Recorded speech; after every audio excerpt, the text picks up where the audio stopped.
Nul homme ne retrouvera jamais mon tombeau. C'est, selon la légende, ce qu'aurait un jour déclaré Cléopâtre. Il ne s'agissait pas réellement d'une question de sexe. Elle ne souhaitait simplement pas qu'une âme vivante vienne troubler son repos.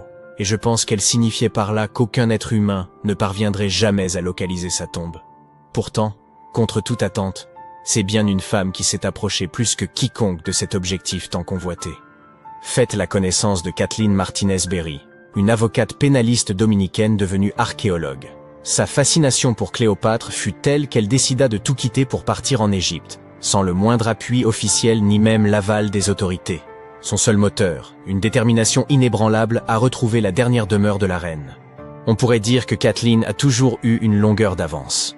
Élève précoce, elle sauta plusieurs classes, maîtrisa le piano, les échecs, la natation et les arts martiaux, et grandit dans un environnement où les plus brillants esprits venaient débattre sous son toit. Diplômée en droit à 19 ans, elle nourrissait depuis longtemps une passion pour l'archéologie, bien qu'elle n'ait jamais mis les pieds en Égypte, ni participé à une seule fouille. Son obsession pour Cléopâtre remontait à un échange animé avec son père en 1990. Ce jour-là, elle pénétra dans la bibliothèque familiale en quête d'un exemplaire d'Antoine et Cléopâtre de Shakespeare. Son père, Fausto Martinez, professeur et expert en droit, qualifia alors la reine d'Égypte de simple séductrice. Kathleen ne pouvait s'y résoudre. Elle riposta avec ferveur, soutenant que l'histoire avait profondément dénaturé l'image de Cléopâtre. Selon elle, les Romains s'étaient appliqués à détruire sa réputation, et pendant des siècles, on s'était contenté d'adhérer à leurs récits. La discussion s'éternisa des heures durant, jusqu'à ce que son père concède qu'il avait peut-être jugé la souveraine trop hâtivement. Cette conversation marqua un tournant décisif. Dès lors, Kathleen se plongea dans l'étude des textes antiques, accordant une attention particulière aux récits de Plutarque sur Cléopâtre et Marc-Antoine. Plus elle approfondissait ses recherches, plus elle se persuadait que la reine d'Égypte n'était pas qu'une souveraine éprise d'un tyran au destin tragique, mais une stratège de génie, engagée dans une lutte politique visant pour préserver l'indépendance de son royaume. Et plus elle lisait, plus une question s'imposait à elle. Et si l'on avait toujours cherché le tombeau de Cléopâtre au mauvais endroit, cette idée ne la quitta plus. Alors qu'elle veillait sur son deuxième enfant, elle obtint une maîtrise en archéologie, une capacité à jongler avec les responsabilités qui témoignent de sa détermination. Cette quête raviva l'obsession qui allait désormais guider sa vie, percer le mystère du tombeau de Cléopâtre. Si la majorité des spécialistes estiment que la reine repose sous l'Alexandrie moderne, en compagnie de 13 autres souverains ptolémaïques, Martinez défend une hypothèse radicalement différente. Elle est convaincue que Cléopâtre a été inhumée à Taposiris Magna, un temple ancien dédié à Osiris, dieu de l'au-delà. Mais pour confirmer cette intuition, il lui fallait encore mettre la main sur un cartouche remontant à sa fondation. Ces plaques, de la taille d'un smartphone, étaient enfouies sous les structures sacrées et comportaient de souvent des inscriptions relatant la date et la raison de la construction du temple. Si elle parvenait à découvrir une plaque attestant que l'édifice était voué à Isis, divinité tutélaire de Cléopâtre, elle disposerait enfin d'une preuve tangible qu'elle fouillait au bon endroit. Rien ne pouvait la détourner de son objectif. Martinez et son équipe fouillèrent l'ensemble du site, creusant plus profondément que quiconque avant eux. Ils découvrirent des pièces de monnaie frappées à l'effigie et au nom de Cléopâtre, qui établissaient un lien direct entre la souveraine et ce lieu. Puis, ils mirent au jour un élément encore plus fascinant. Un tunnel souterrain qui acheminait autrefois l'eau depuis le temple jusqu'à la Méditerranée. Si une partie de l'édifice s'était effondrée dans les flots, la tombe de Cléopâtre pouvait-il s'y trouver lui aussi? Pour poursuivre ses recherches sous-marines, Martinez devait convaincre les autorités égyptiennes de lui accorder leur soutien. Contre toute attente, elle parvint à exhumer le cartouche de fondation tant convoité. Il révélait qu'un pharaon avait dédié une vaste région de Nubie à la déesse Isis. C'était la confirmation tant attendue. L'inscription prouvait que le temple était bien consacré à Isis, confirmant que la théorie de Martinez n'était pas sans fondement. Si un temple se dressait encore sur la terre ferme, elle en déduisait qu'un second, peut-être même le tombeau de Cléopâtre, s'était effondré dans la mer. Pour étayer cette hypothèse, elle avait besoin d'experts en archéologie sous-marine. Elle contacta donc Robert Ballard, célèbre pour avoir découvert l'épave du Titanic. Avec l'aval de l'Égypte, son équipe se mit à sonder les eaux au large d'Alexandrie. Ce qu'ils mirent au jour dépassait leurs espérances. Sous l'eau, ils découvrirent d'imposantes structures de pierre, dont certaines atteignaient 2 à 3 mètres de haut, à l'endroit même où la côte se trouvait des millénaires auparavant. Parmi elles, figuraient aussi des blocs de basalte, le même matériau que celui des statues du premier temple. Une conclusion s'imposait. Ces pierres n'étaient pas de simples débris. Il s'agissait des vestiges d'une cité engloutie, ensevelie sous les flots depuis des siècles. Désormais, il ne reste plus qu'à attendre pour savoir si Martinez et son équipe parviendront à percer l'un des plus grands mystères de l'Antiquité, laissé par l'exceptionnel Cléopâtre. Revenons un peu en arrière. À la mort de son père, Ptolémée le XIIe, le trône égyptien revint officiellement à la fois à Ptolémée XIIIe et à Cléopâtre, du moins en apparence. Alors âgée de 18 ans, Cléopâtre aurait épousé son frère de 10 ans, une pratique courante parmi les dynasties de l'époque. Bien qu'aucune preuve formelle ne permette de l'affirmer avec certitude. Mais l'union ne dura pas. Très vite, le jeune Ptolémée décida qu'il voulait régner seul et chercha à évincer Cléopâtre. Contrainte de fuir l'Égypte, elle ne se contenta pas d'attendre son heure dans l'ombre. Déterminée à reprendre ce qui lui revenait de droit, elle leva une armée. À seulement 21 ans, elle se trouvait déjà dans le désert du Sinaï, à la tête de ses troupes, élaborant son retour triomphal au pouvoir. À cette époque, Cléopâtre entretenait déjà une alliance aussi stratégique que personnelle avec Jules César. En juin 47 avant Jésus-Christ, elle donna naissance à un fils, Ptolémée César, plus connu sous le nom de Césarion, que beaucoup considèrent comme l'enfant de César. Mais cela ne l'empêcha nullement de respecter les traditions royales égyptiennes. C'est ainsi qu'apparut dans sa vie un second époux, son autre frère, Ptolémée XIVe. Oui, malgré sa liaison avec César, Cléopâtre contracta une nouvelle union au sein de sa propre famille, car dans son univers, préserver le pouvoir dynastique était une priorité absolue. Toutefois, son mariage ne changea rien à la solidité de son lien avec César. Cléopâtre se rendit même à Rome aux côtés de Ptolémée XIVe pour une visite d'État. Mais au lieu de loger au palais officiel, elle s'installa dans la villa privée de César, sur les rives du Tibre.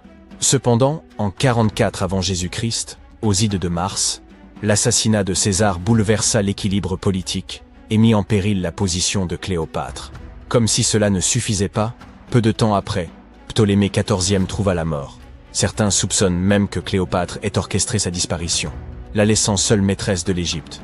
Pendant ce temps, à Rome, Marc-Antoine consolidait son ascension, se rêvant l'héritier politique de César. Curieux d'évaluer la souveraine d'Égypte, il la convoqua. Cléopâtre ne manqua pas l'occasion de marquer les esprits. Elle fit son entrée sur une somptueuse barge, paraît-elle une déesse. Dès qu'il la vit, Antoine en fut immédiatement épris, à tel point qu'il abandonna son épouse restée à Rome pour suivre Cléopâtre à Alexandrie, où leur relation prit la forme d'une idylle à part entière. Ensemble, ils eurent 3 enfants, et s'engagèrent dans un conflit majeur contre Octave, fils adoptif de César, dans une lutte acharnée pour le contrôle de l'Empire romain. La dernière apparition de Cléopâtre eut lieu dans son mausolée, paré de tout le faste royal. Un diadème ornant son front, étendu sur ce que Plutarque décrivit comme un lit d'or. Après leur défaite à Actium, les troupes d'Octave marchèrent sur Alexandrie. Consciente que la fin approchait, la reine se retrancha dans son mausolée, entourée d'or, d'argent, de perles et d'œuvres d'art. Plutôt que de voir ses trésors tomber aux mains des Romains, elle menaça de les réduire en cendres. Antoine, refusant de son côté de tomber vivant entre les mains des Romains, se frappa de son propre glaive. Toutefois, avant d'expirer, il fut transporté auprès de Cléopâtre. Elle le serra contre elle tandis qu'il rendait son dernier souffle. Un peu plus d'1 semaine plus tard, Cléopâtre prit sa décision. Plutôt que de souffrir l'humiliation d'être paradée comme prisonnière d'Octave, elle mit fin à ses jours. Selon la légende, elle succomba à la morsure d'un aspic, bien que les sources historiques restent floues sur ce point. Elle n'avait alors que 39 ans. Une existence qui, somme toute, fut assez bien remplie. On vient de mettre au jour la tombe d'un médecin royal ayant vécu il y a plus de 4 millénaires, un homme entre les mains duquel reposait la vie des pharaons. Il détenait des secrets si précieux qu'ils n'étaient connus que des souverains et des dieux. Et pourtant, lorsqu'ils ouvrirent sa tombe en 2024, nul corps n'y fut découvert.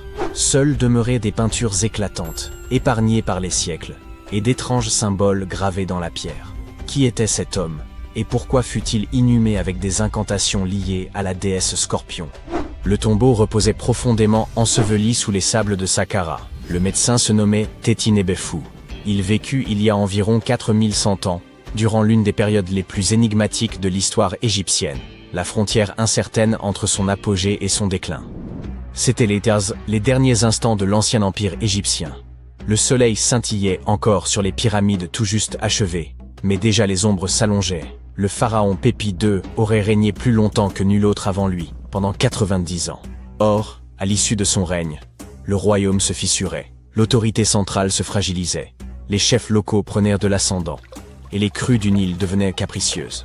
Dans ce contexte incertain, le médecin énigmatique semblait pourtant prospérer. Sa tombe fut exhumée par une mission archéologique franco-suisse, à l'ombre des antiques pyramides. Ce qui intrigua le plus, ce fut la découverte de la chambre funéraire. Aucun corps, aucune richesse. Il apparut que le tombeau avait hélas été pillé depuis longtemps. Mais ce qui subsistait s'avérait encore plus fascinant. Les mots et les images gravées sur les parois. Les fresques conservent une intensité saisissante, des couleurs vives, miraculeusement préservées malgré les siècles passés sous terre. On y voit des jarres, des récipients, d'étranges motifs abstraits et des formes géométriques. Et surtout, les hiéroglyphes, des lignes entières d'écriture sacrée, gravées avec une précision telle qu'on croirait qu'une âme entière s'y est déversée. Ces inscriptions ont permis de découvrir la véritable identité de Tétinébéfou. Il n'était pas un simple praticien. Il portait le titre de conjurateur de Serket. Serket, déesse égyptienne associée au scorpion, vénérée et redoutée, était censée neutraliser les venins, guérir les morsures et préserver les vivants des toxines. Ce titre de conjurateur indiquait que Tétinébéfou était un spécialiste des piqûres et morsures dangereuses. Et si une tombe entière lui avait été consacrée, c'est sans doute qu'il était l'expert suprême d'Égypte en la matière. Un homme qui soignait à la fois par la médecine et la magie. Mais ça ne s'arrêtait pas là. Il portait également le titre rarissime de directeur des plantes médicinales, mentionné une seule autre fois dans toute l'histoire égyptienne. Ce qui signifie qu'il maîtrisait l'usage thérapeutique des herbes, racines et huiles avec un savoir inégalé. Vous vous demandez peut-être, quelle plante dans un pays dominé par le sable? Pourtant, les anciens Égyptiens utilisèrent des traitements à base de plantes qui seraient encore crédibles dans certains laboratoires actuels. Ils fabriquaient pilules, onguents et inhalateurs, choisissant un principe actif, un arôme pour en faciliter l'absorption, et un vecteur pour le diffuser dans le corps. Cela ne vous rappelle rien? Certes, ils ne disposaient pas d'une grande variété de plantes traditionnelles. Ainsi, certains ingrédients peuvent nous sembler étranges, comme le mélange d'excréments de crocodile et d'acacia avec du miel. Ils avaient même élaboré des recettes de crème contre les rides. Il apparaît aussi que ce guérisseur énigmatique portait le rare titre de « dentiste en chef », une désignation quasiment absente des archives antiques. Les preuves de la pratique dentaire en Égypte ancienne sont extrêmement rares. Ce savant ne se contentait donc pas de combattre les venins ou d'étudier les plantes. On lui confiait également le soin des dents et des mâchoires, particulièrement démunis à l'époque. Les anciens Égyptiens ont beau avoir érigé des merveilles, leurs dents en ont souffert. Le sable se glissait constamment dans leur alimentation. Le pain bourré d'impuretés et les légumes crus râpaient l'émail, provoquant une pathologie redoutée, l'attrition. Les conséquences étaient mandat multiples, dont la perte prématurée des dents. Ils ont donc dû improviser. Par exemple, en concoctant le plus ancien dentifrice connu, à base de roche pilée, de menthe et de poivre, un mélange qui, ironiquement, irritait les gencives. Ou encore des pâtes dentaires à base de coquilles d'œufs, de pierre ponce et de natron, un minéral salé utilisé comme agent nettoyant. Ils développaient aussi des bains de bouche à base de céleri, de son et d'herbes pour apaiser ces maux. Certaines momies ont même été découvertes avec des appareils rudimentaires, des bagues métalliques et des fils d'or retenant les dents manquantes. On ignore toutefois s'il s'agissait d'un traitement pour les vivants ou d'un ornement funéraire destiné à l'au-delà.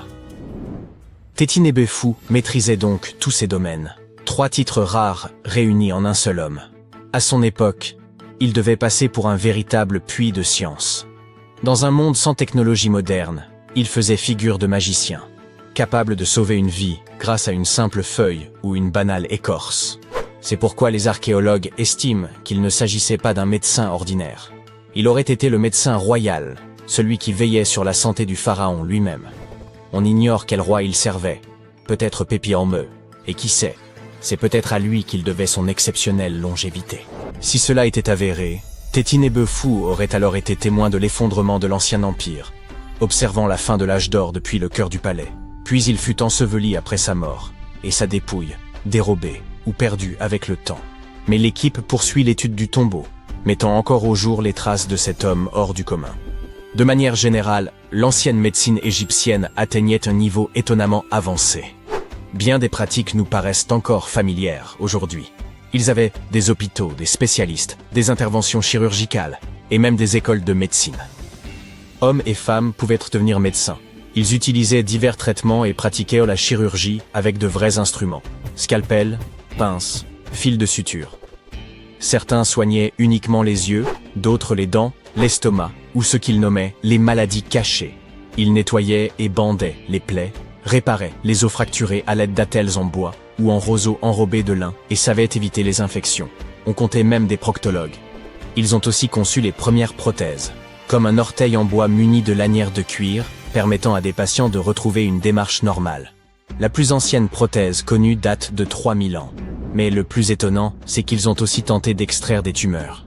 Une étude récente a analysé un crâne vieux de 4000 ans, celui d'un homme d'une trentaine d'années. On y a trouvé des traces de tumeurs anciennes. Et autour de 3 d'entre elles, des incisions nettes faites à l'aide d'un outil métallique. Preuve qu'on a peut-être tenté de les retirer ou de les examiner. Était-ce un traitement? Une autopsie? On l'ignore.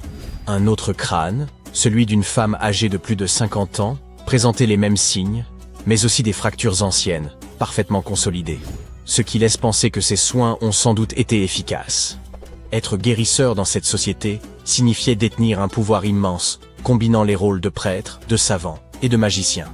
Pour les anciens Égyptiens, la médecine était un art nécessaire, vénéré autant d'égards que leur dieu. Ils pensaient que la maladie relevait à la fois du corps et de l'esprit. Ainsi, un médecin pouvait à la fois appliquer un onguent et réciter une incantation. Et bon nombre de leurs traitements portèrent leurs fruits. Leur réputation dépassait les frontières. Des souverains venus de contrées lointaines, comme la Perse, faisaient appel à eux. Même Homère affirmait que les Égyptiens étaient les guérisseurs les plus doués d'entre tous. Bien sûr, leur compréhension du corps humain n'était pas parfaite. Ils croyaient que le cœur gouvernait pensée et émotion, sans saisir le rôle du cerveau. Pourtant, leur méthode, observer les signes, établir un diagnostic, proposer un traitement, ressemble furieusement à celle de notre médecine moderne. Ils accompagnaient leurs gestes de prière, certes, mais ils refermaient aussi les plaies. Leur médecin le plus célèbre, Imhotep, était un véritable polymathe, architecte, prêtre, guérisseur. Il fut si admiré de son vivant qu'on finit par le vénérer comme un dieu de la médecine. Et oui, un simple mortel, promu au rang de divinité. Et dire qu'il a vécu 2000 ans avant Hippocrate, qu'on considère pourtant comme le père de la médecine. D'ailleurs, certains suggèrent ironiquement qu'on devrait abandonner le serment d'Hippocrate pour lui préférer le serment d'Imhotep. Car ces Égyptiens ne posaient pas seulement des pierres, ils posaient les premières bases de la médecine. Des chercheurs ont récemment mis au jour des passages secrets conçus par Léonard de Vinci sous un château médiéval d'Italie. En s'appuyant sur un croquis du XVe siècle attribué à l'illustre maestro de la Renaissance, une équipe de scientifiques de l'Université Polytechnique de Milan, associée à Codevantec et au château Sforza, a révélé une merveille architecturale jusqu'ici inexplorée. L'édification du château des Sforza débuta en 1358, mais il fut détruit près d'un siècle plus tard lors d'une succession tumultueuse. En 1450, Francesco Sforza, duc de Milan, entreprit sa reconstruction sur les ruines de l'ancienne forteresse. À sa mort, son fils Ludovico en poursuivit l'embellissement, faisant appel aux plus grands artistes de son époque, dont Léonard de Vinci, auxquels furent confiées les fresques. Les peintures de Léonard, encore visibles aujourd'hui dans la salle de l'Axe, témoignent de son passage au château. Durant cette période, il répertoria également plusieurs passages souterrains dissimulés sous l'enceinte extérieure. L'un de ces croquis, daté entre 1487 et 1486, a été retrouvé à l'Institut de France. D'une précision remarquable, il atteste non seulement de l'intérêt profond de Léonard pour l'architecture militaire, mais aussi de son talent pour documenter les structures existantes. Les archives attestent que Ludovico Sforza fit creuser un passage souterrain menant directement à la basilique Santa Maria del Grazi, où reposait son épouse Béatrice d'Este. Leur mariage, célébré en 1491, fut heureux mais tragiquement écourté lorsque Béatrice mourut en couches en 1497. Effondré par cette perte, le duc s'isola durant des semaines, laissant sa barbe pousser et ne portant plus que des vêtements noirs en signe de deuil. Le tunnel secret, dont la longueur avoisinait 800 mètres, lui permettait de se recueillir à l'abri des regards. Il aurait également pu servir à l'évacuation en cas de siège. Pendant des siècles, l'existence de ces souterrains demeura l'un des nombreux mystères de la Renaissance, aucune preuve formelle ne venant confirmer leur présence. Les scientifiques ont enfin levé le voile sur cette histoire longtemps restée secrète. Grâce à une combinaison de radars à pénétration de sol et de balayage laser, ils ont pu reconstituer un modèle 3D extrêmement précis des structures enfouies sous le château. Ils ont ainsi identifié les tunnels mentionnés par Léonard de Vinci dans ses esquisses, qui ne constitueraient peut-être qu'un fragment d'un vaste réseau souterrain encore méconnu. Leur ambition est d'élaborer une copie numérique intégrale du château, permettant de visualiser non seulement les constructions préservées, mais aussi celles disparues au fil du temps. Ils envisagent aussi d'intégrer la réalité augmentée au parcours virtuel, afin d'offrir aux visiteurs une immersion inédite dans les passages secrets conçus par Léonard de Vinci. Il demeure incertain que Léonard ait directement contribué à la construction des souterrains récemment mis au jour, mais son génie inventif ne fait aucun doute. En 1502, bien avant l'ère de la photographie et des satellites, il conçut l'une des cartes les plus précises de son temps. À cette époque, César Borgia, fils du pape Alexandre VI, fit appel à lui pour réaliser un plan remarquablement détaillé de la ville d'Imola, située près de Bologne. Jusqu'alors, la cartographie manquait de précision, faute de méthodes fiables, pour retranscrire les distances à une échelle réduite. Plutôt que d'élaborer des cartes véritablement pratiques, les cartographes passaient un temps considérable à les enluminer de motifs comme des dragons, des roses, des châteaux majestueux et toutes sortes d'embellissements. Ces représentations s'apparentaient davantage à des œuvres picturales qu'à de véritables instruments de navigation. Cependant, César Borgia recherchait un outil véritablement fonctionnel, et Léonard révolutionna alors la cartographie. Si l'on compare aujourd'hui les images satellites d'Imola à son plan, la ressemblance est frappante. Il en retranscrivit fidèlement chaque ruelle, chaque courbe des voies, et même les dimensions exactes des bâtiments. Et il accomplit cet exploit entièrement à la main, se servant uniquement d'un crayon, d'une règle, d'un compas et de quelques-unes de ses propres inventions.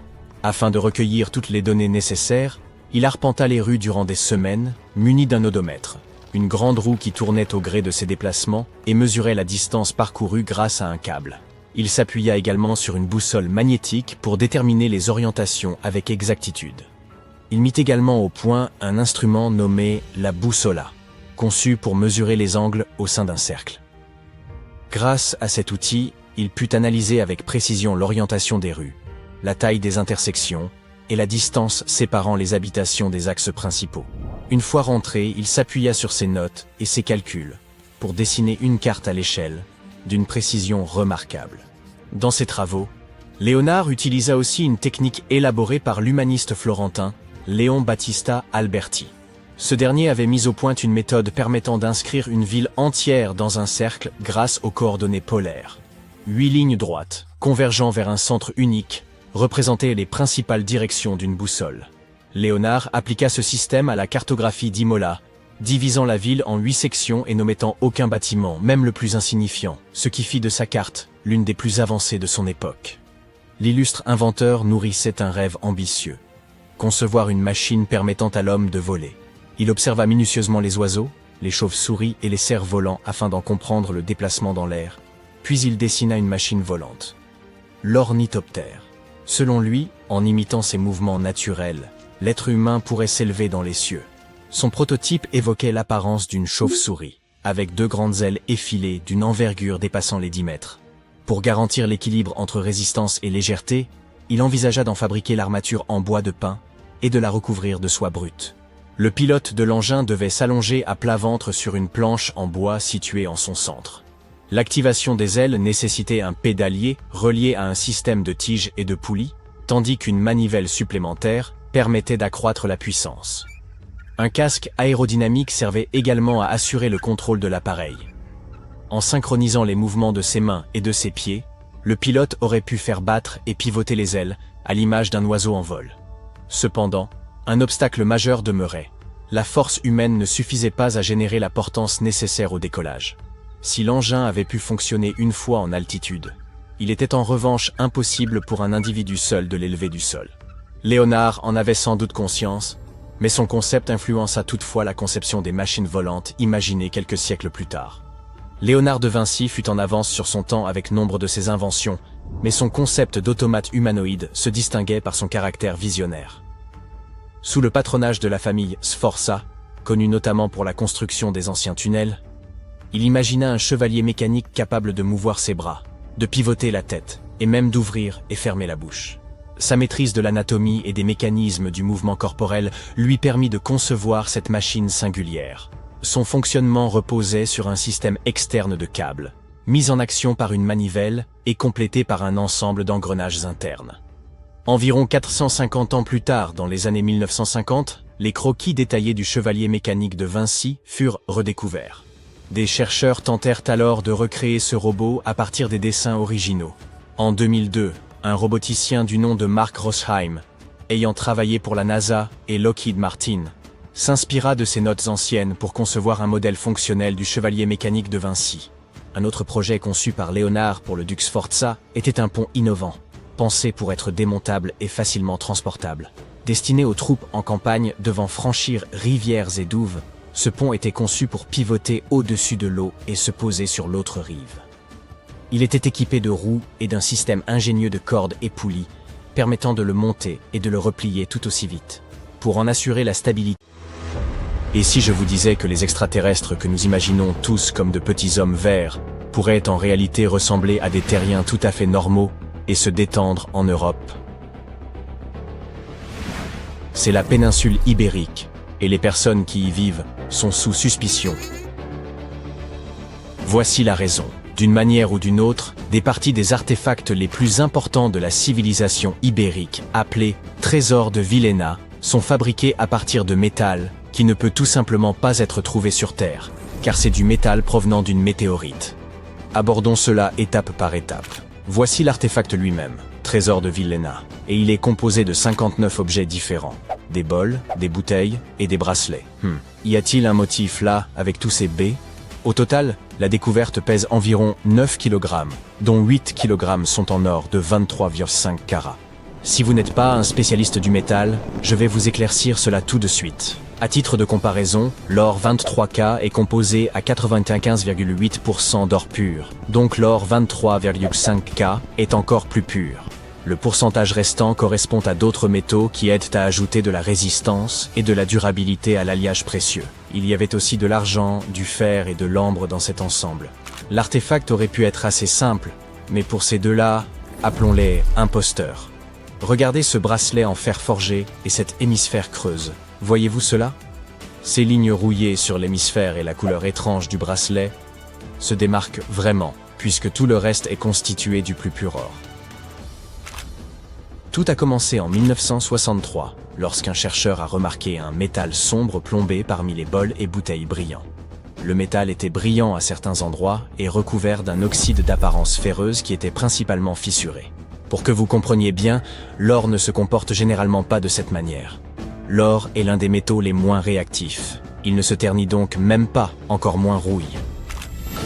Pour déterminer d'où provenait ce fer suspect, les chercheurs ont utilisé la spectrométrie de masse, qui examine le rapport masse-charge des molécules. Leurs découvertes ont montré que le nickel dans le fer est similaire à celui que l'on trouve dans le fer météoritique. En termes simples, le bracelet et l'hémisphère sont d'origine extraterrestre. L'âge exact de ce trésor est difficile à déterminer, mais il est crucial. Nous devons connaître l'âge exact pour voir s'il coïncide avec le début de l'âge du fer dans la péninsule ibérique. Si c'est le cas, alors pas de questions supplémentaires ici. Mais si ça ne l'est pas, eh bien c'est pour le moins étrange, sinon suspect. Donc, il existe ce système des trois âges. Il se compose de l'âge de la pierre, puis de l'âge du bronze, et enfin de l'âge du fer. L'âge de la pierre n'est pas important ici. Comparons les âges du bronze et du fer. L'âge du bronze a commencé lorsque l'on s'est rendu compte que la combinaison du cuivre et de l'étain produisait un matériau plus durable que chacun de ces métaux pris séparément. Cette ère était entièrement consacrée à de grandes améliorations des outils et des armes. Mais deux inventions majeures se sont distinguées, les systèmes d'écriture et la roue. Puis vint l'âge du fer. Cette période était entièrement consacrée à l'introduction progressive du fer dans la vie quotidienne. Le fer était beaucoup plus facile à modeler en designs astucieux que le bronze. C'était important parce que le fer, surtout lorsqu'il était transformé en acier, apportait des améliorations significatives dans tous les aspects de la vie. Les outils devenaient plus légers, moins chers et plus résistants par rapport à leurs équivalents en bronze. Vous suivez? Parfait. Ainsi, les chercheurs ont longtemps débattu de savoir si le trésor remonte à l'ère post-argarique ou à la dernière partie de l'âge du bronze. La dernière étude affirme que ces artefacts ont été créés entre 1400 et 1200 avant Jésus-Christ. Et quelque chose ne colle pas vraiment. Tout d'abord, l'âge du fer a commencé environ 500 ans après la création de ces artefacts. De plus, les anciens artisans ne pouvaient pas savoir à l'époque comment travailler avec des métaux qui sont arrivés sur Terre il y a environ 1 million d'années. Et bien que les dates soient vraiment difficiles à expliquer, il existe une explication logique pour l'artisanat. La théorie ici est que ces métallurgistes avaient simplement accès à la météorite tombée, et ainsi ils pouvaient bien l'étudier et découvrir ses propriétés avant de l'utiliser à des fins décoratives. Ils auraient pu le découvrir par essai et erreur, et une fois qu'ils savaient exactement comment travailler avec ce métal extraterrestre, ils ont procédé à orner les artefacts avec lui. De plus, il y avait les Phéniciens qui ont contribué à leur artisanat. Il est vrai que les peuples ibériques travaillaient le métal et fabriquaient de la poterie bien avant que les Phéniciens ne s'installent sur la péninsule. Mais l'arrivée de nouvelles techniques de travail des métaux et l'introduction du tour de potier leur ont permis de produire des biens de meilleure qualité beaucoup plus rapidement qu'auparavant. Alors, nous avons découvert les origines extraterrestres des artefacts ibériques, mais devinez quoi? Cette zone est toujours suspecte. La raison en est la langue qu'ils parlaient. Vous voyez, pour la plupart des langues modernes utilisées aujourd'hui, il y aura toujours une proto-langue. Par exemple, pour l'italien, l'espagnol et le français, c'est le latin, d'où leur similitude. Mais attendez, l'ibérique était largement parlé, là où se trouve l'Espagne moderne. Pourquoi l'espagnol n'y ressemble-t-il pas? La vérité, c'est qu'aucune langue aujourd'hui ne ressemble à l'ibérien.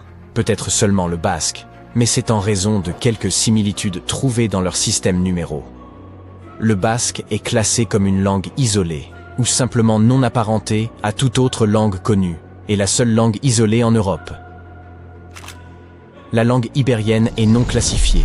Bien que les écritures rédigées en elle aient été déchiffrées à divers degrés, la langue elle-même reste largement inconnue.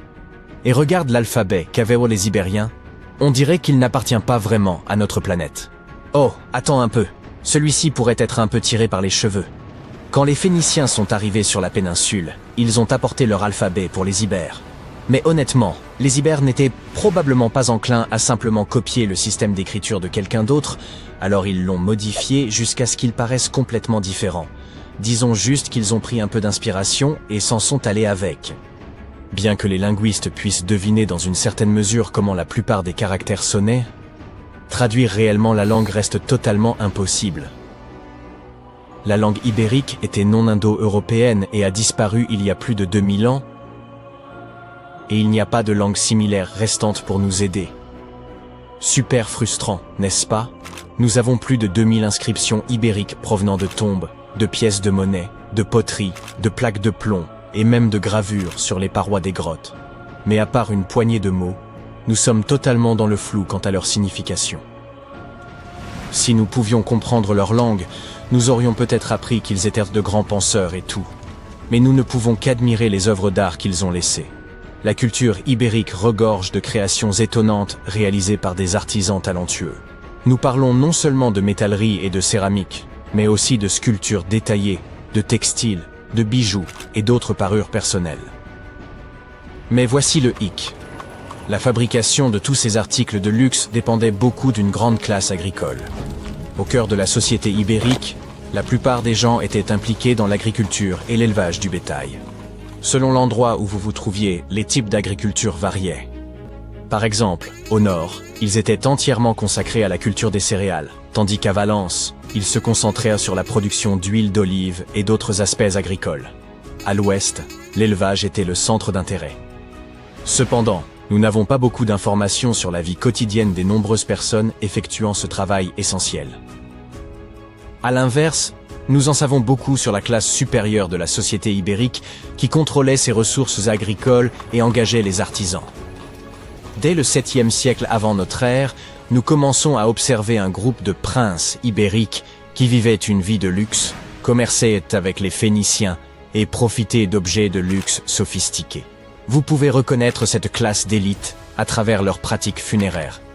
La crémation était la méthode privilégiée pour les funérailles parmi les Ibères, et les individus riches étaient souvent trouvés dans les cimetières, avec toutes sortes de biens somptueux et de sculptures funéraires qui nous donnent un aperçu de la mode et des coiffures des riches. Fait intéressant, à partir du 6e siècle avant notre ère, il y a eu une baisse notable du nombre de sépultures reconnaissables, ce qui suggère que ces coutumes funéraires élaborées sont devenues plus exclusives à une petite élite. Pendant ce temps, le destin de la majorité, agriculteurs, artisans, soldats et ouvriers qui constituaient une grande partie de la population, reste en partie un mystère. Il s'agissait autrefois d'une civilisation assez avancée, mais elle a disparu sans laisser de traces. Les chercheurs pensent que cela pourrait être dû à un énorme tremblement de terre, mais jusqu'à présent, nous n'en sommes pas sûrs. Grande nouvelle, le Père Noël existe vraiment et il ressemble à ça. Je sais, ce n'est pas exactement l'image que nous nous faisions du joyeux vieillard, mais une tombe récemment découverte pourrait être la preuve que nous attendions pour établir que Saint Nicolas a bel et bien existé, et qu'il était turc. Il s'avère qu'il n'était pas originaire du pôle Nord, il s'agissait d'un évêque au grand cœur du IVe siècle, célèbre pour les cadeaux qu'il offrait à tout le monde. La légende raconte qu'il serait né riche dans l'ancienne ville de Patara, dans l'actuelle Turquie, et qu'il aurait sillonné les campagnes pour venir en aide aux pauvres et aux malades. Pendant des siècles, cependant, les gens ignoraient s'il avait réellement existé. Certaines sources historiques affirment qu'il a été enterré à Mir, qui s'appelle aujourd'hui Demre, en Turquie. Depuis les années 80, des archéologues creusent autour de cette région pour tenter de trouver des preuves. Aujourd'hui, leur miracle de Noël s'est enfin réalisé. Après avoir creusé à 183 cm de profondeur dans une annexe de l'église Saint-Nicolas, ils ont mis au jour une mystérieuse tombe en calcaire d'environ 2 mètres de long. S'ils sont presque certains qu'il s'agit de la dernière demeure de Saint-Nicolas, ils sont toujours à la recherche d'une inscription qui confirmerait son âge exact. Pour ce qui est du Père Noël fictif, la légende dit que sa maison se trouve en Laponie, en Finlande. En 2018, des archéologues ont fait une découverte intéressante qui leur a permis d'espérer qu'ils parviendraient à démontrer l'existence du Père Noël. Ils creusaient sur un site appelé Tiny Arrow lorsqu'ils sont tombés sur environ 200 fosses funéraires. Mais lorsqu'ils ont regardé à l'intérieur, ils n'ont trouvé aucune trace du Père Noël. En fait, il n'y avait aucun squelette humain, seulement des poteries et des ossements d'animaux. Personne ne sait donc vraiment ce qu'était cet endroit. C'est tout le contraire de ce qui s'est passé avec une équipe d'archéologues qui travaillait dans l'ancienne cité de Petra, en Jordanie. Depuis 2003, des rumeurs circulent sur l'existence de chambres cachées sous le célèbre monument qu'on appelle Al-Khazneh et que certains nomment le trésor. 21 ans plus tard, des chercheurs se sont enfin décidés à creuser et ont mis au jour une tombe intacte. À l'intérieur, ils ont trouvé au moins 12 squelettes humains et des objets dont l'âge est estimé à plus de 2000 ans. Des centaines de milliers de touristes se rendent à Al-Khazneh chaque année. La plupart d'entre eux s'y rendent probablement pour voir le site du Saint Graal dans le film Indiana Jones et la dernière croisade. Mais vous savez ce qu'il y a de plus curieux ? L'un des squelettes de la tombe tenait un calice en céramique qui ressemble énormément au Saint Graal.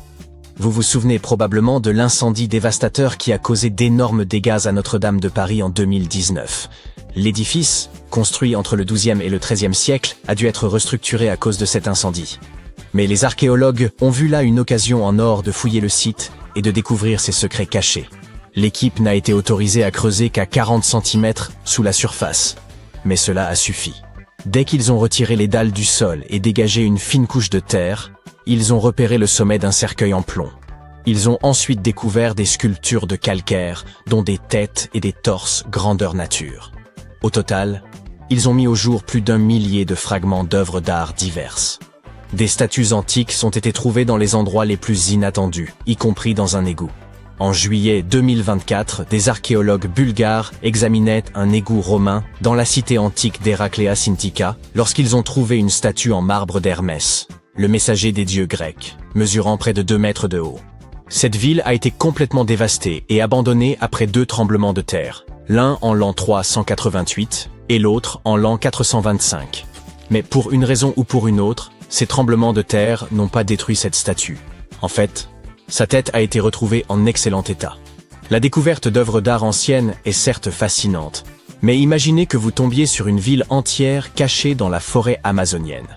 À l'aide de lasers de haute technologie, des chercheurs ont découvert le site d'une civilisation perdue, comprenant des milliers de structures et tout un réseau de routes, de canaux et de maisons, le tout enfoui sous la jungle la plus dense. Cette cité a été construite il y a environ 2500 ans, dans une zone située à l'ombre d'un volcan. Il est d'ailleurs possible que ce dernier soit entré en éruption et ait détruit cette civilisation à une époque encore indéterminée.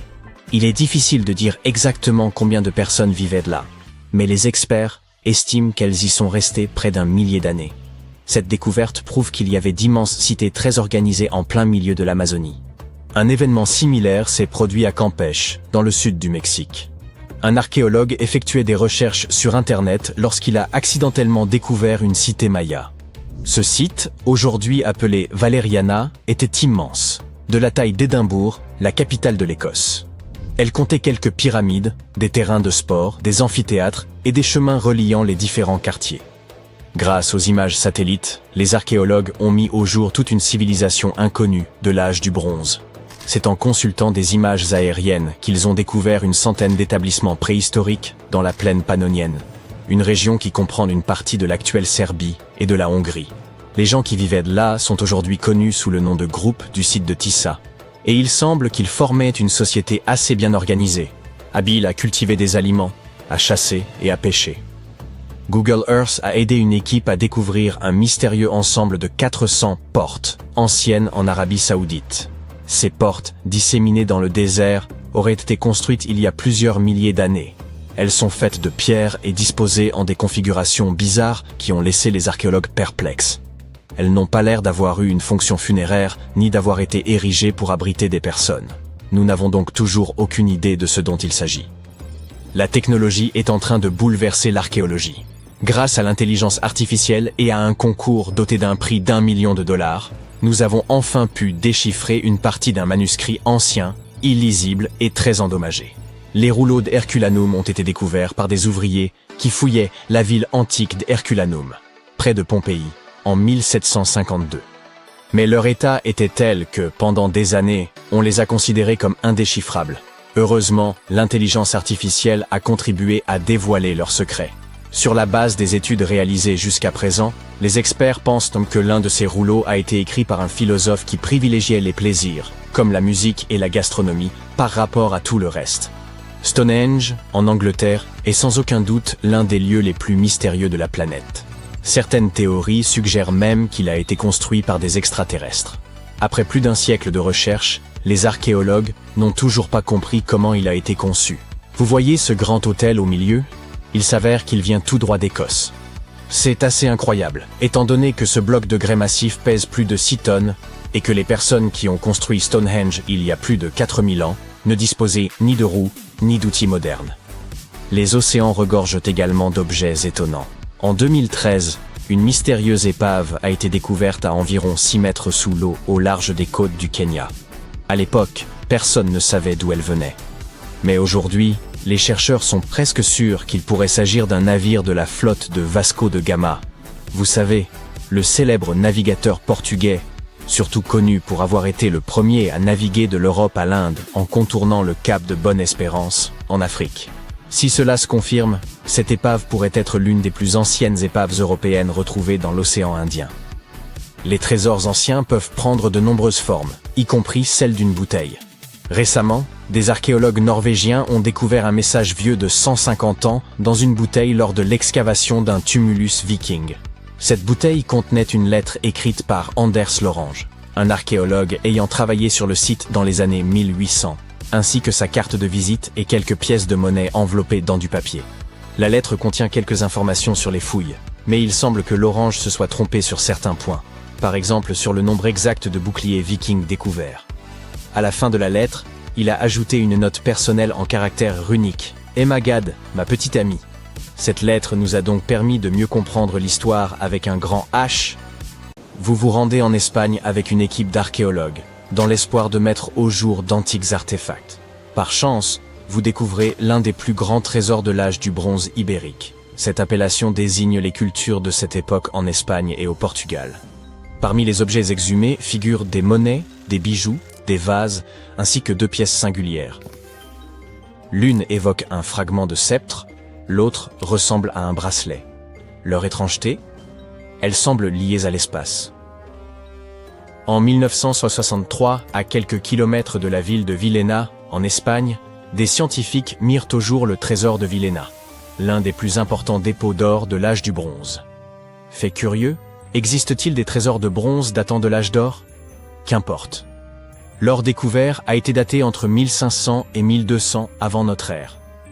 À l'exception toutefois du sceptre et du bracelet, dont la provenance semble étrangère. Leur origine serait extraterrestre, dit-on, ce qui rend leur datation incertaine. Bien sûr, ce n'est qu'une plaisanterie, du moins, en partie.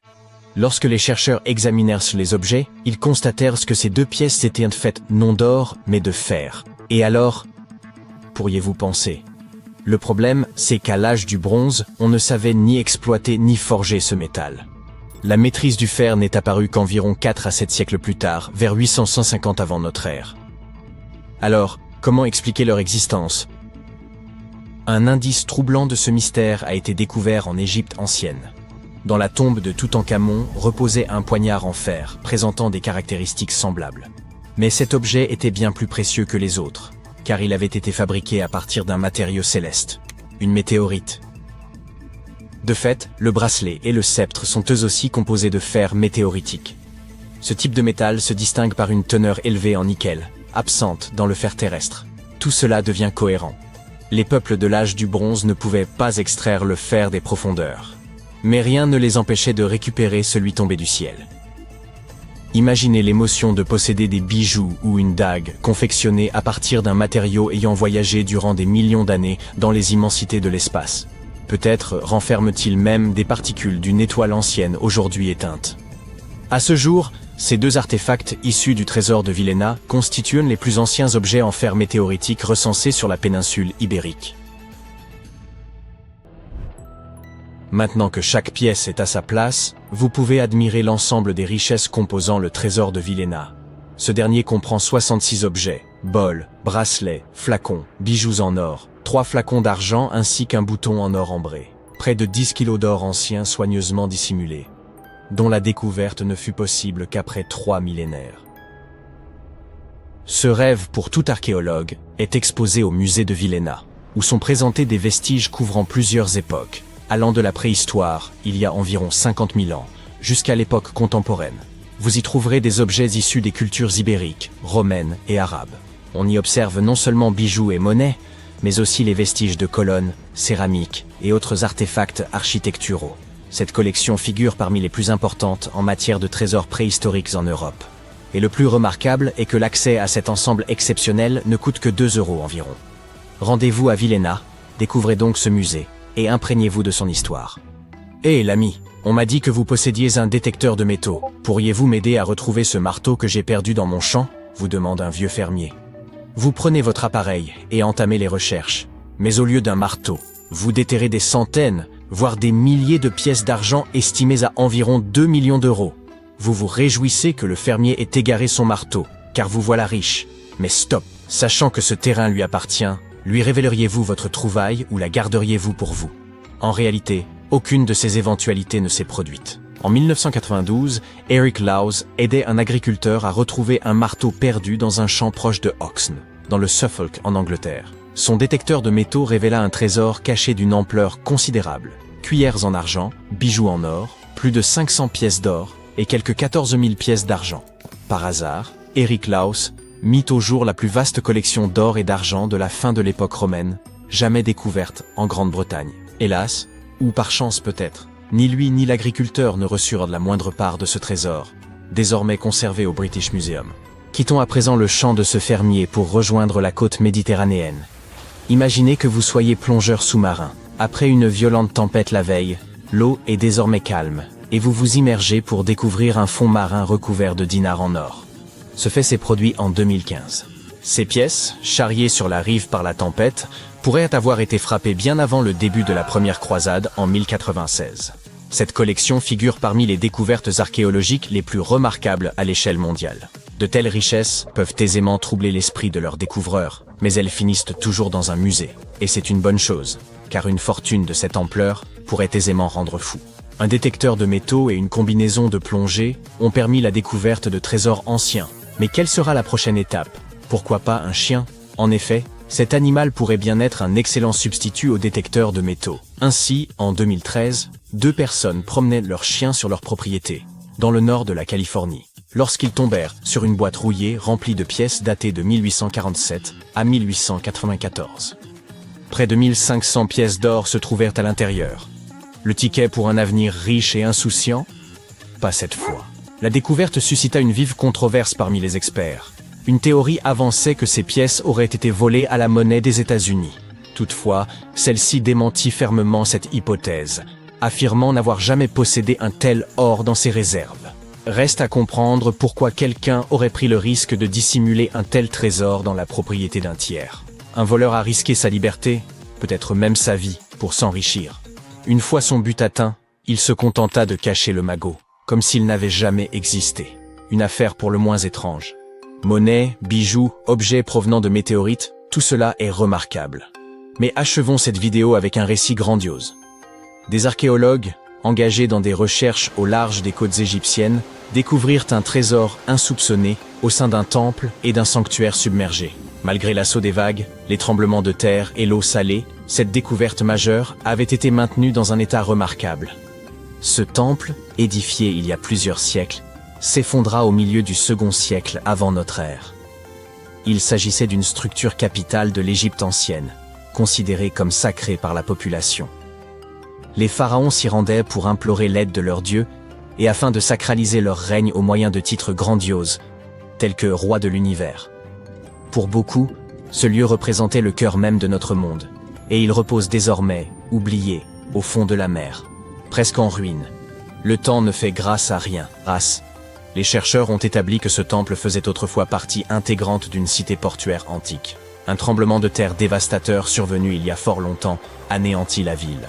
Les vagues de marée, en rendant le sol meuble, entraînèrent la cité dans les eaux de la Méditerranée. Lors de leurs investigations dans le temple, les scientifiques découvrirent de nombreux trésors cachés, instruments cérémoniels en argent, bijoux en or et vases en albâtre, qui servaient jadis à conserver parfums et onguents. Il semblerait qu'en Égypte ancienne, la cosmétologie avait déjà ses adeptes.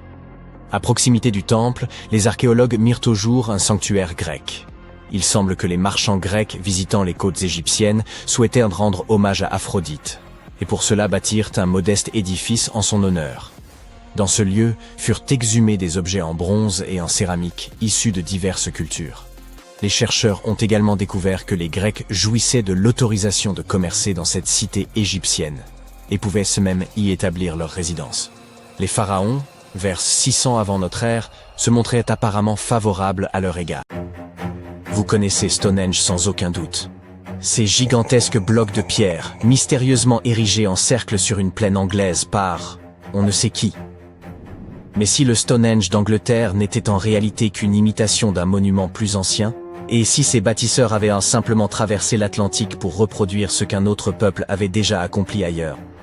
En effet, des chercheurs ont mis au jour un autre Stonehenge, immergé sous les eaux du lac Michigan. Ce lac est le foyer de phénomènes étranges et inexpliqués.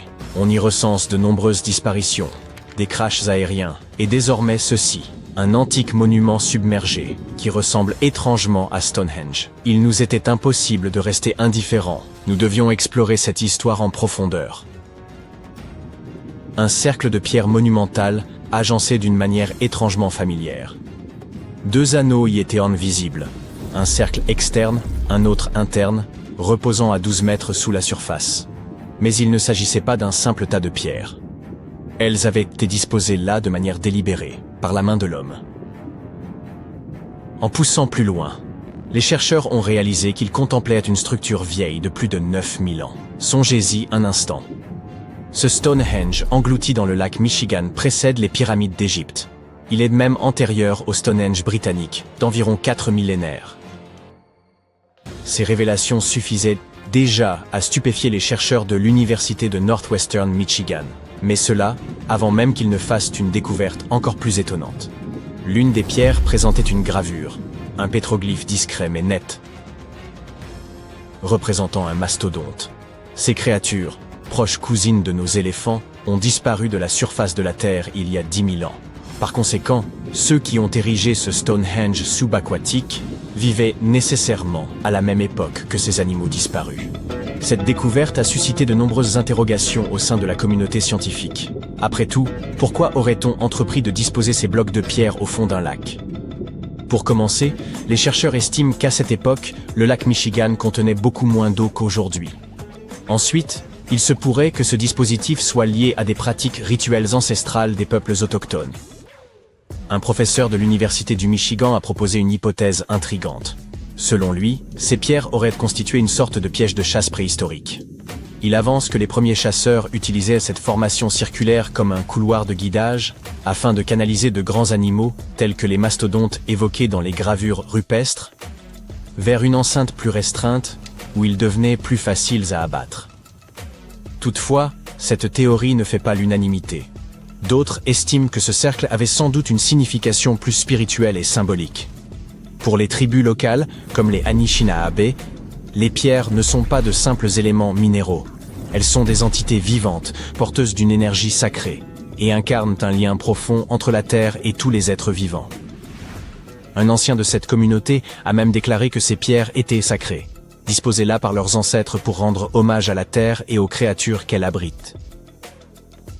Les scientifiques s'efforcent d'étudier cette structure rocheuse en profondeur, à environ 12 mètres. C'est là que réside le principal obstacle. Son immersion complique les recherches, d'autant qu'ils ne disposent pas des équipements les plus performants. Les outils classiques de l'archéologie s'avèrent peu adaptés à un environnement subaquatique. Toutefois, des technologies prometteuses, telles que la photogrammétrie stéréoscopique, qui permet de concevoir des modèles tridimensionnels d'un site, offrent aux chercheurs de nouveaux moyens d'analyse. Malgré cela, les investigations demeurent lentes et onéreuses, et nul ne sait quand ce mystère trouvera enfin réponse. Comme évoqué précédemment, le lac Michigan est un véritable foyer de phénomènes inexpliqués. Son lit est parsemé d'épaves, comme celle du Thomas Hume, une solide goélette américaine. Il recèle également des débris d'avions disparus de manière soudaine alors qu'ils survolèrent la zone, à l'image du vol 2501 de Northwest Airlines, qui s'est volatilisé dans les années 50. Certains désignent même cette région sous le nom de « triangle du lac Michigan », évoquant la possibilité d'activités paranormales semblables à celles que l'on impute au célèbre triangle des Bermudes. Le lac s'étend sur plus de 57 000 km², ce qui correspond à près des 2/3 de la superficie de l'Irlande. En 2024, les scientifiques sont parvenus à accéder à un autre mystère enfoui dans les profondeurs du lac Michigan, l'épave de la goélette Margaret A. Muir. Ce voilier de 40 mètres avait sombré il y a plus de 130 ans. La découverte a été rendue publique tout récemment par la Wisconsin Underwater Archaeology Association, ou WIA, dont l'équipe a localisé l'épave à 15 mètres de profondeur, non loin du rivage d'Algoma, dans l'état du Wisconsin.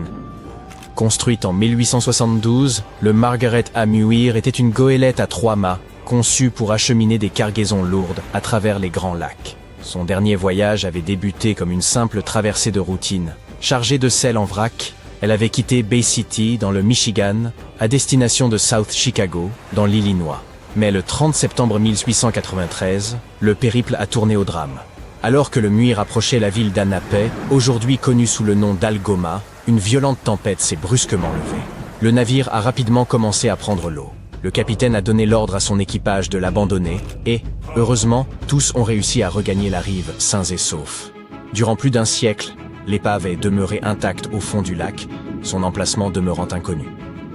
Mais grâce à une combinaison de recherches historiques et à l'utilisation de sonars haute résolution, les chercheurs ont fini par localiser l'épave en mai de l'année dernière. Elle est remarquablement préservée, certaines sections du pont et de l'équipement étant encore visibles. Un peu plus à l'ouest, au fond du lac Mendota, près de Madison, dans le Wisconsin, des chercheurs ont mis au jour une autre découverte spectaculaire. Ils y ont trouvé 11 canoës anciens. Selon eux, Le plus vieux d'entre eux remonterait à environ 2500 avant notre ère. Si cette découverte ne vous semble pas majeure, c'est sans doute parce que vous l'abordez avec une perspective contemporaine. Aujourd'hui, une autoroute typique du Midwest serait remplie de pick-up. À l'époque, en revanche, seuls des canoës sillonnèrent la région. Ils constituaient le principal moyen de transport des cultures autochtones, utilisés aussi bien pour la pêche en eau profonde que pour le commerce et les trajets de longue distance. Ce qui a tant enthousiasmé les scientifiques, c'est qu'ils n'avaient encore jamais trouvé de preuves concrètes de l'usage des canoës dans cette région à l'époque. Et pour comprendre les cultures locales ayant occupé ces terres durant cette période, il leur fallait absolument obtenir des données sur leurs moyens de déplacement et d'échange. Cette découverte enthousiasmante a été rendue publique en mai 2024 par la Société historique du Wisconsin. Le premier canoë, que les chercheurs estiment vieux d'environ 1200 ans, a été extrait du lac en 2021. Un second a été mis au jour l'année suivante. Et à présent, des plongeurs ont repéré au moins 11 autres embarcations le long de ce qui fut jadis une ancienne rive, aujourd'hui totalement submergée. Une théorie suggère que ces canoës auraient été volontairement immergés pour éviter qu'ils ne gèlent ou ne se déforment durant l'hiver. Il se pourrait qu'on les ait entreposés au même endroit pendant plusieurs générations. Ou bien que ce site ne représente qu'une partie d'un peuplement bien plus vaste. Les historiens envisagent même la possibilité qu'un ancien village repose sous les eaux. Des plongeurs ont déjà mis la main sur des outils en pierre, comme des lestes à filets de pêche, mais le village en lui-même n'a pas encore été localisé. En réalité, même si les grands lacs accaparent souvent toute la lumière, les scientifiques rappellent que des lacs plus modestes, comme Mendota, ont aussi leur lot de récits. La Société historique du Wisconsin collabore étroitement avec les Premières Nations pour mieux reconstituer l'histoire de ce plan d'eau. Et croyez-le ou non, il existerait un troisième Stonehenge, niché sous les eaux du lac de Constance, en Suisse. Considérez-le comme une sorte de cousin aquatique du célèbre site anglais. Les archéologues ont commencé à l'identifier dès 2015, en découvrant une ligne de 170 cairns en pierre, manifestement d'origine humaine, reposant au fond du lac. Selon les scientifiques, il s'agirait très probablement d'un projet mené par plusieurs villages. Et le site des cairns aurait été utilisé à des fins collectives. Il faut dire que les structures sont impressionnantes. Certaines s'étendent sur une dizaine de mètres de large et peuvent atteindre jusqu'à 2 mètres de hauteur. La découverte la plus stupéfiante à ce jour, c'est que le site daterait d'environ 5500 ans, soit à peu près la même époque que la construction du tout premier Stonehenge. Ce qui les rapproche, ce sont notamment leurs dates de création et les caractéristiques spécifiques de ces monuments de pierre agencés en cercle. Les scientifiques en savent encore peu sur ce site, mais pour ma part, j'y vois un motif qui semble se répéter un peu partout à travers le globe. Pas vous? Les êtres humains investissent beaucoup de temps et d'argent dans l'exploration de l'inconnu. D'abord l'espace, puis les fonds marins. Mais il nous reste une autre frontière à conquérir. Les scientifiques l'appellent la frontière profonde. Je veux parler de l'endroit le plus profond que nous ayons atteint en chemin vers le noyau terrestre. Dans les années 60, nous avons tenté de creuser le trou le plus profond jamais réalisé sur Terre. Cela nous a menés loin dans le cercle arctique. Ce qui porte aujourd'hui le nom de forage profond de Kola est également le point artificiel le plus bas de la planète, à 12 262 mètres de profondeur. Il a fallu 20 ans pour creuser aussi profondément dans la croûte terrestre, et les chercheurs estiment que nous n'avons atteint qu'environ un tiers de la distance qui nous sépare du manteau. Voici comment se présente notre planète. Si la Terre était comme un oignon, la croûte terrestre est comme la peau épaisse de cet oignon. Cette partie ne fait que 40 km d'épaisseur. Au-delà se trouve le manteau, profond de 2900 km. Et après ça, en plein centre de la Terre, nous avons le noyau, qui est composé de 2 couches, une couche interne et une couche externe. Savez-vous où se trouve la croûte la plus fine de la planète? Au fond de l'océan. Lorsque les scientifiques américains ont compris cela, ils ont commencé à forer des trous dans le plancher océanique. C'est ainsi qu'est né le projet Moholy. Il a débuté en 1961, mais la technologie dont nous disposions à l'époque pour forer de profonds trous dans l'océan était très rudimentaire. Il a fallu improviser. Ils ont installé un système de propulseurs sur les côtés de leur navire de forage afin de le stabiliser au-dessus du trou. Le principal défi consistait à forer le plus verticalement possible. Sinon, ce trou profond aurait ressemblé à un labyrinthe. Le projet du forage profond de Kola et le projet Moholy ont tous deux été officiellement abandonnés dans les années qui ont suivi. Cependant, l'être humain a construit des ouvrages souterrains relativement profonds. En 1963, un homme turc qui faisait des rénovations dans son sous-sol a découvert un tunnel. L'entrée de ce tunnel menait à d'autres passages qui formaient tout un réseau de salles et de chambres. Il ne le savait pas, mais il venait de découvrir Derinkuyu. Cette ville disparue mesurait près de 18 étages ou 61 mètres de profondeur.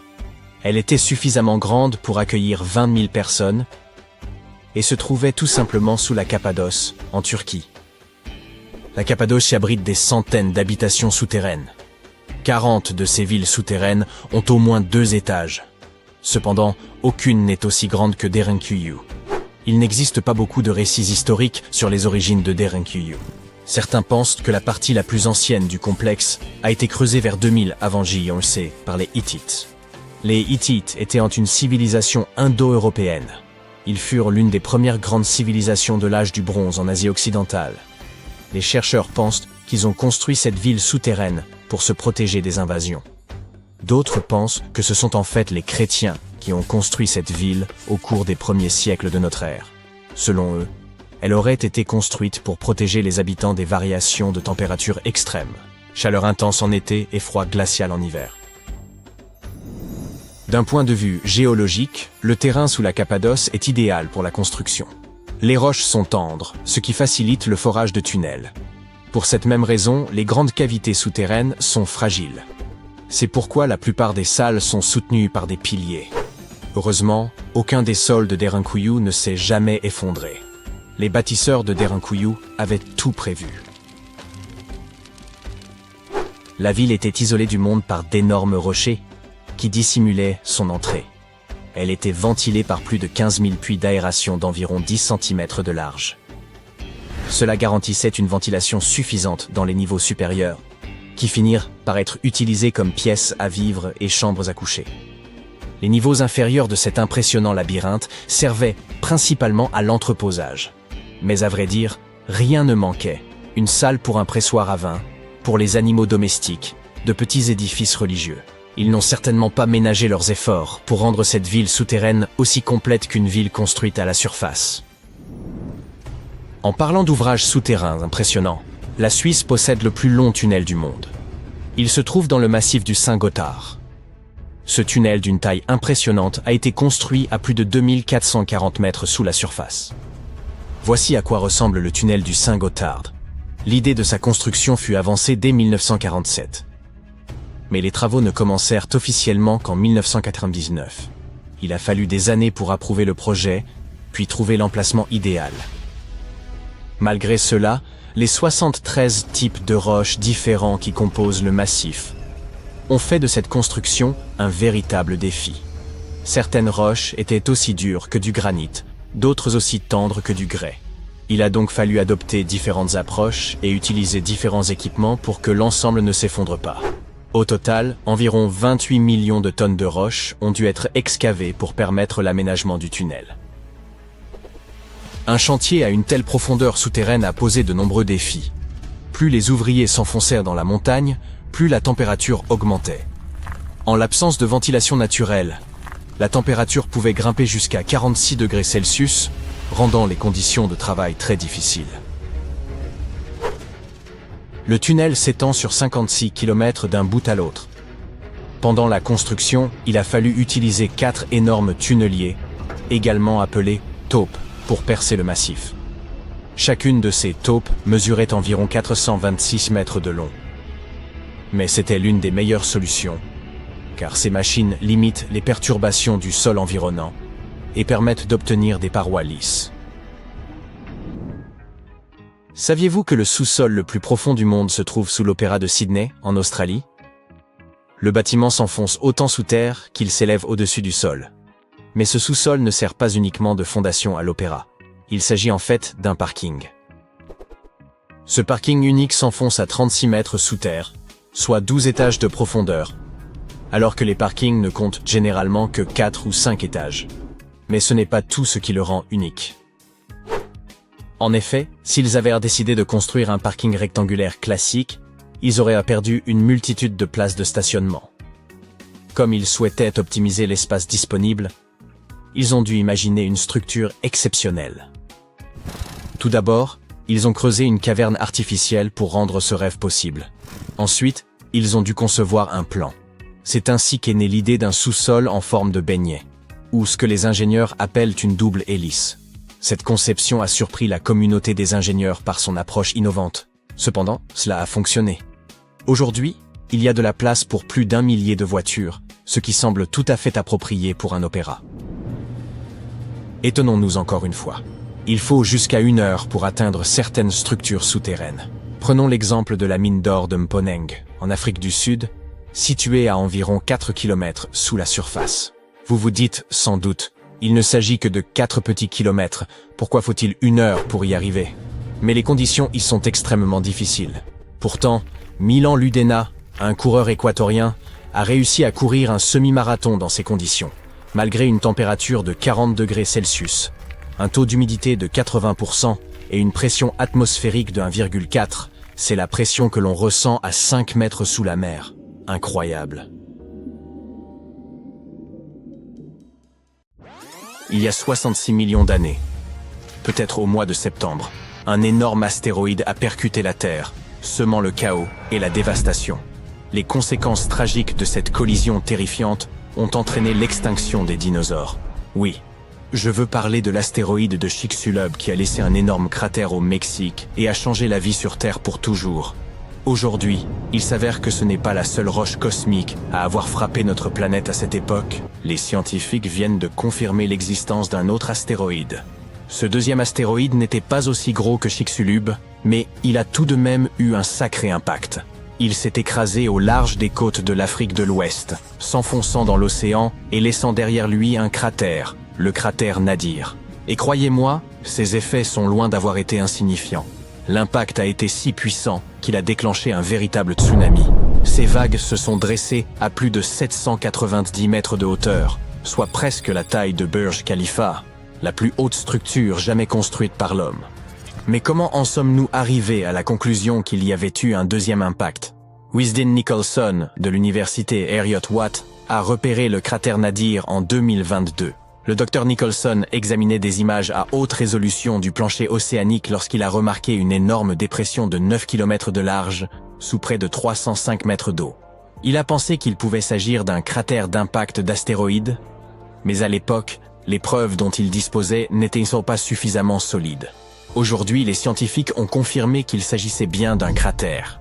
Un deuxième astéroïde a bel et bien frappé la Terre à l'époque de l'extinction des dinosaures. Voyons maintenant comment ils ont compris cela. Tout d'abord, il y a eu ces images sismiques 3D de très haute résolution. Elles ont permis aux chercheurs de séparer les couches du plancher océanique et d'obtenir une vue parfaitement nette du cratère. C'est un peu comme quand on passe d'une échographie floue à des scans en 3D où tous les détails sont visibles.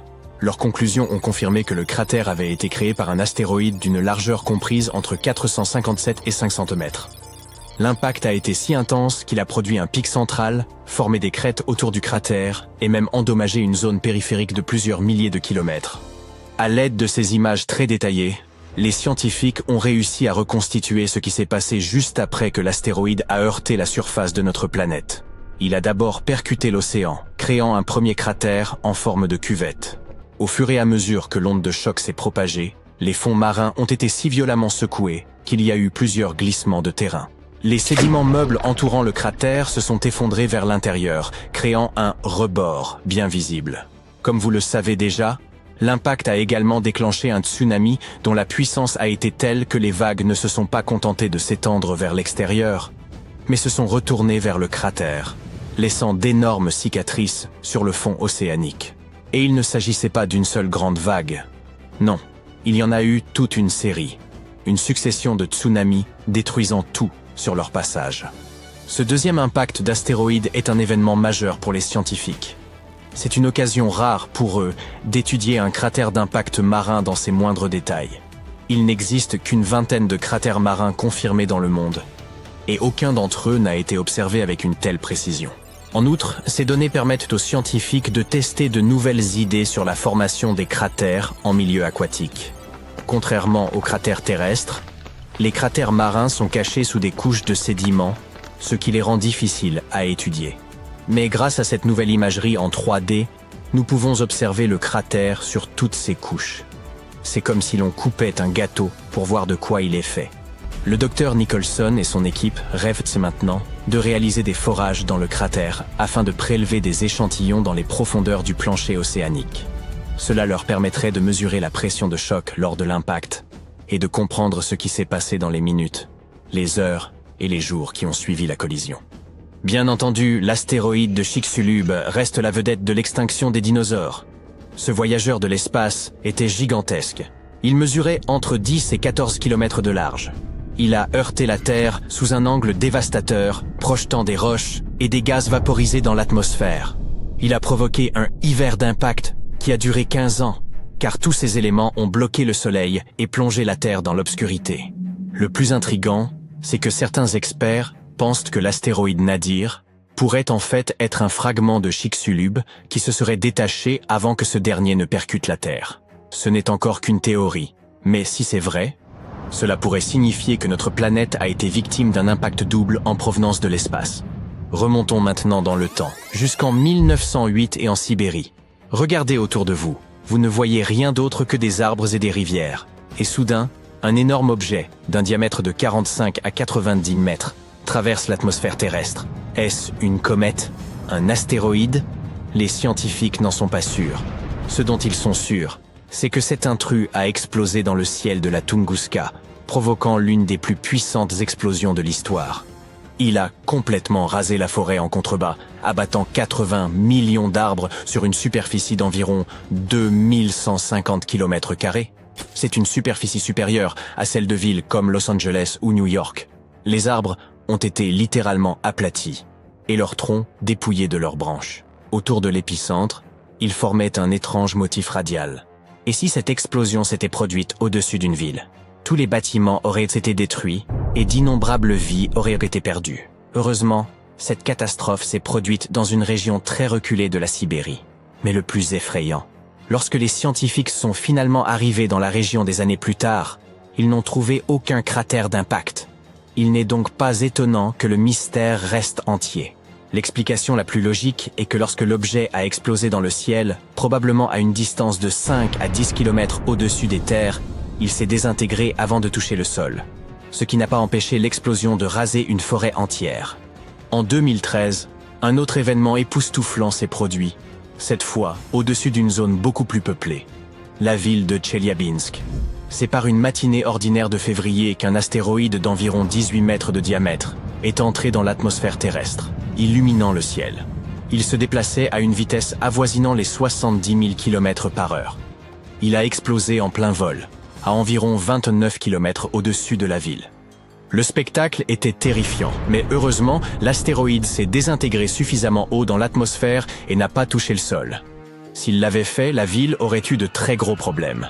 En effet, même s'il n'y a pas eu d'impact direct, l'explosion a tout de même créé une onde de choc qui a traversé l'atmosphère et frappé le sol avec suffisamment de force pour briser toutes les vitres.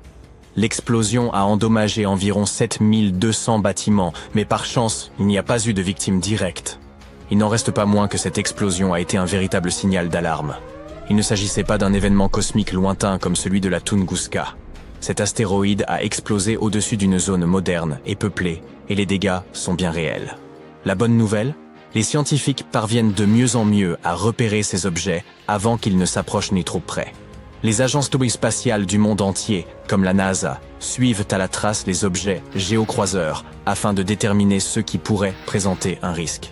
Mais comme ces deux événements le montrent, il arrive que des roches spatiales nous surprennent. Et si les chances d'un impact majeur sont faibles, les enjeux demeurent très importants. À l'heure actuelle, la NASA surveille